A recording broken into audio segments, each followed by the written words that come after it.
اعوذ باللہ من الشیطان الرجیم، بسم اللہ الرحمن الرحیم۔ پیاری پیاری احادیث کے لیے پیارے بھائیوں، میرے اس چینل کو سبسکرائب اور لائک کرو۔ حدیث شریف، ابو ہریرہ اور ابو سعید رضی اللہ تعالیٰ عنہما کہتے ہیں کہ رسول اللہ صلی اللہ علیہ وآلہ وسلم نے فرمایا، اللہ عز و جل فرماتا ہے، روزہ میرے لیے ہے اور میں ہی اس کا بدلہ دوں گا۔ سبحان اللہ۔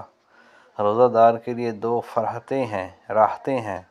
جب وہ افطار کرتا ہے تو فرحت محسوس کرتا ہے، خوشی محسوس کرتا ہے، سکون محسوس کرتا ہے، اور جب اللہ سے ملاقات کرے گا اور اللہ تعالیٰ اسے روزے دار کو اس روزے کا بدلہ دے گا، تب بھی اس کو فرحت، خوشی اور سکون محسوس کرے گا۔ اس ذات کی قسم جس کے ہاتھ میں محمد صلی اللہ علیہ وآلہ وسلم کی جان ہے، روزے دار کے منہ کی بو اللہ کے نزدیک کستوری کی خوشبو سے بھی زیادہ عمدہ ہے۔ سبحان اللہ، سبحان اللہ۔ اللہ اس کے چہرے کو روشن رکھے۔